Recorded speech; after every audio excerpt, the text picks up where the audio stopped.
So it's essentially making a junk gene out of junk DNA, and so-called junk. So my students like to call this new area as junkomics, as a new way of doing biology. We are also into another area called genome designer. Essentially, this is about BioCAD platform. I'm not covering that lecture today, maybe in future. So I'll take another 10 minutes, is that okay, or 5 minutes? Tell me frankly. Because we often get passionate about publications and about so many things, and we lose the track of other things. We always talk about focus, that we should focus on our subject and our topics, but actually if you see, nature provides us focus by default. All we need is to have focus of mind. And when you look at brain, and you look at each other, and you see that when you see each other, who is actually seeing each other is a tiny region behind the brain, and this is a tiny region that is involved in storing the visual stimuli. But interestingly, the rest of the brain works in complete darkness, and the entire body, entire muscles, everything works in darkness. So I think it's important that we read biochemistry, because it's all about chemistry. It's not about optics. So that's the case for reading more about biochemistry, those who don't like biochemistry. It's all about going from obvious to non-obvious. I have pulled out these examples for the young audience here. The whole evolution of science is going to happen in non-obviousness. Your potential to see the non-obvious is going to give you job opportunity and good publications. So if you look at this Earth, anyone can define Earth. So when I play this example for my students, I tell them, give me a non-obvious definition of the Earth, which something that we have not read in the textbooks. Well, it has to be accurate at the same time. So we say that Earth is a planet where you always, because this Earth rotates, right? And when the Earth rotates anti-clockwise, which means at the border of light and darkness, somebody is going to sleep, somebody is getting up, right? This is happening all the time, because it's spinning in the space. So in other words, if you look at this description, then Earth is a planet where you always find somebody brushing teeth, isn't it? If you look at this resolution, then you realize that this resolution is not the complete resolution. It's the resolution offered by our eyes because of the 1x resolution of our lens. If our lens was slightly more powerful, 100 times more, 1,000 times more, we would have seen cells in each other. We would have seen bubbles in each other. That's the way it is, and we see it through microscope. And in reality, when you go down, so in other words, of course we are piles of bubble atoms piled upon each other. In other words, lack of resolution is a blessing, right? Otherwise it's difficult to address each other. And for the young people in the audience, we do not have infinite time. It's not some kind of a social statement. It's a biological statement, because if you look at the cells, those cells that celebrated birthday last year, they are no longer with us because we have a new set of cells. So we have finite lifetime, and we should not complain, because we always like to complain about anything, and if there is nothing to complain, we still feel sad, and that's the way we are, so let's accept it. But we'll not complain about what happens within our system, because DNA breaks thousands of times a day. And we are also infected by a lot of categorization, especially in the Hindu community, that this is caste and so on, so on, so on. So I just wanted to visualize this in terms of the 4 aspects. And I just wanted to say that we are made of all the 4 castes, so we can't be distinguishing between each one of them. And when you look at the human system, you will see that enormous things are happening. We breathe all the time, but we do not control breathing. We circulate blood all the time. We do not control blood circulation. We do not control digestion. We control nothing actually what's happening in the system, right? So the only thing we have to control is our mind, and even that is difficult. But in a way, it is a blessing that we don't control, because imagine if we control breathing and if we forgot to breathe. So in my generation, when we have some kind of difficult moments, or some kind of tough moments, we always used to use the name of the god, divine, or something. In the current generation, this has changed. Okay. So, of course, when you say God's name, you get some kind of inspiration. I do not know what kind of inspiration comes from here. However, all I want to say is that if you want to be with wine or divine, it's your choice. Many times people comment about our ability, but you see that fantastic things happened with people. Thomas Alva Edison, he was told, you are too stupid to learn anything. You might succeed by virtue of your pleasantness. And this was Thomas Alva Edison. And the other gentleman was saying, fired from the newspaper agency. He said that he lacks imagination. And do you know who he was? He became Walt Disney. So don't go by what others are saying. And there's no, because we are driven by these auspicious moments and all that. And all I want to say is that the sun does not wait for an auspicious moment to rise, right? We go by, we map our auspicious moment by the sunrise. So let's be logical, and science is all about breaking these, society boundaries and going for what is true. So my last slide, my apologies for this. And we often get depressed with so many things happening around us. So this is a very small example. We are composed of atoms. These are positively charged and negatively charged. So all it says is that be positive, even if you're always surrounded by negative things. So thank you very much for your time. Give this food for thought about combinatorial genetics and the idea to redefine genes and junk comics, as well as inspiration at the subatomic level or the atomic level, you know. Thank you. And yes, we welcome Dr. Kalpukam, the director of NIN Hyderabad, amongst us. We also recognize the presence of Dr. Murthy, manager of MMACTIB. Now the field of metagenomics tells you. Craig Venter's one experiment generates millions of new genes. Right? There's always a possibility that these genes have been made by some organism, somewhere on the planet. We're not discounting that. All we're saying is that with respect to the known knowledge, these look brand new.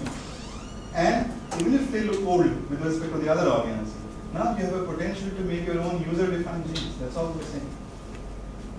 I'm not contesting the fact that this could already be there in some form in other organisms. With respect to this organism, it does not exist. With the best known knowledge, it does not exist. So we made in the lab. Now, what is happening here is that the non-coding DNA gets converted to coding DNA. There are many examples like that. In fact, there are 4 or 5 publications. I talk about it in yeast, E. coli, and so on.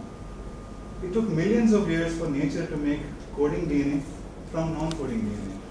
We can do this in 6 months. On this fraction also, people will come up with more and more genes.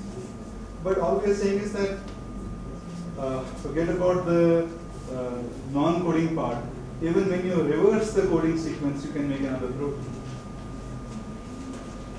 Which means that it's a potential, it's a capability. Now we may or may not do it, but for example, we want to make proteins from introns. We want to make proteins from repetitive sequences, and we want to study why doesn't it happen that way. Can we find new biology? That's all we are saying. Maybe we'll do that 3 years later. Well, we don't know. If I may ask one last question. How many of these junk DNA make part and parcel of sequence and structure function relationship? I mean, do they really play any kind of folding? I mean, could it really solve a protein folding problem?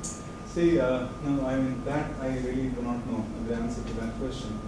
What I would say is that when we took this non-coding DNA, I'm saying non-coding that they are not RNA coding, protein coding, this not coding DNA, and we ran them through structure prediction algorithms. For a lot of them, we found that we were able to find tertiary structure of the proteins. We were able to predict that a stable structure in some of the cases. We were able to see a good functional correlation, and we were able to see the sequence match with the known antimicrobial peptides in proteins and so on. So all we are trying to say is that this is a very useful, unattended component of genome which needs to be paid a little more attention. And well, not in every sequence we found a correlation. So we have to, of course, leave out a number of sequences. But some of them, so what we are doing is we have this database on E. coli, yeast. Now we are saying, based on the questions that you say, suppose, show me a sequence that shows good structure, good functional correlation, a certain prediction at the level of molecular interaction. Give me these sequences. Now we have those sequences. All you need to express them and see how it happens.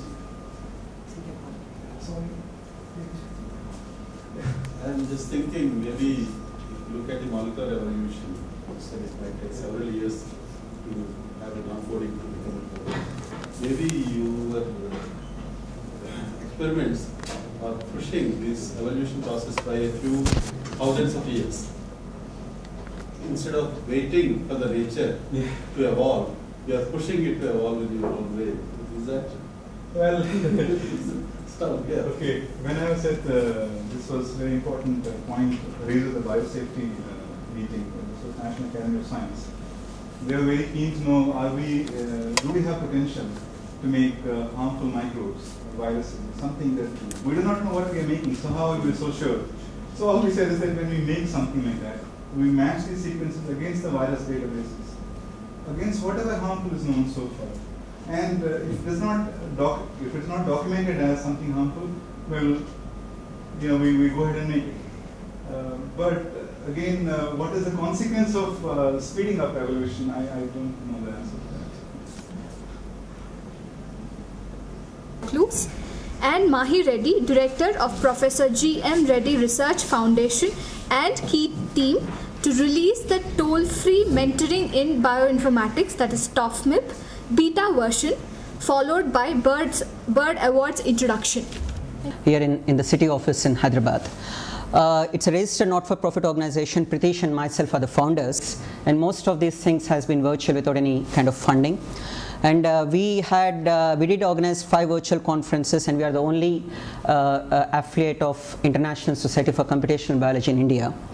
And this is what, in fact, we initially thought of organizing it in Bangalore, but we just thought we'll do this. In fact, it was way back in early 2000, there were all these Kolaskars and Dharmalingams who used to sit in Yahoo chat. They used to have a good number of questions raised. And one fine morning, Pritish and myself, we met in a virtual world in 2005. In fact, we haven't met each other so far. And we thought, that we always, asked several questions like, are there any kind of, unanswered questions in lieu of empirical research and all? And can bioinformatics influence experimental scientists? And this is what we thought we'll do that. In fact, there was an organization called InBios, which we were also a part of it, but unfortunately it's been in doldrums. So why Bioclues? In fact, there are over 50 colleges or universities where TOT program is removed every year in India. And that's an unfortunate thing that DBT is also not playing a very important role in this. With due respect to them, they're also trying hard to instigate hope and bring out the eminent faculty across all these colleges. But that's been an overwhelming problem. R&D based biotechnology projects with respect to open access, we have something called training programs. We also have something called Women in Biology Forum. We have got a couple of posters outside during your tea networking. You can just check those 2 particular posters. And we also have group discussions. We have something called Bioinformatics Mind Game.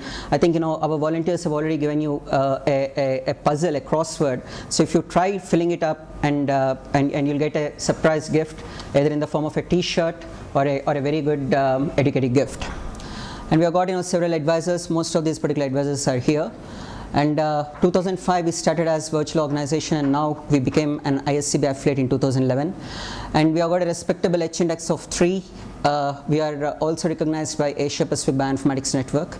And sustenance, we have invited our paid memberships. You can also enroll as a paid member for as less as 200 rupees per year for a student, and for a scientific membership it is 1,000 rupees. Ours being a not-for-profit organization. And we also have corporate memberships. In fact, Active and Basepair Biotechnologies based in Los Angeles have been our corporate sponsors. And we also have our core team is we have eminent panel, and ours is a teamwork. Thanks to the eminent guests today who have really thanked me in person, but it's really, we have got a wonderful team effort. I mean, if you just send an email, the people are very good listeners here. So the how of funding, people always say, why not-for-profit organization, why not .com? We respect not-for-profit organization. We as founders, or we as core members, we go for not-for-profit just because we respect open access. But in India, it's still in a kind of an infancy where not-for-profit organization sticks to certain ethics, where we need not directly go for commercialization scale. So that's one of the reasons why, if we have an ideation, if we think that we have a project that we need to do it and we need to publish it, we try to usually meet and Skype with eminent people. We also meet in person.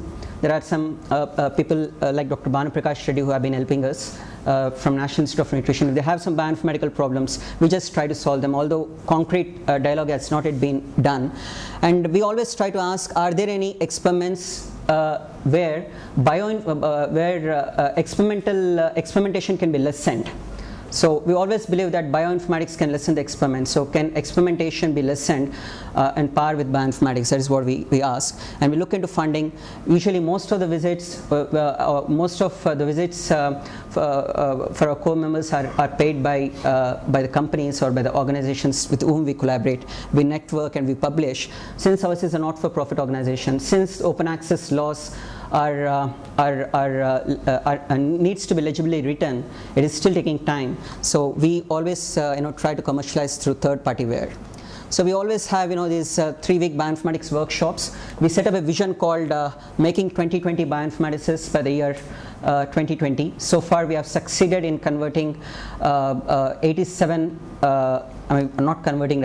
introducing bioinformatics to these biologists. And from Department of Genetics, almost 16 students graduated. And we are next workshop.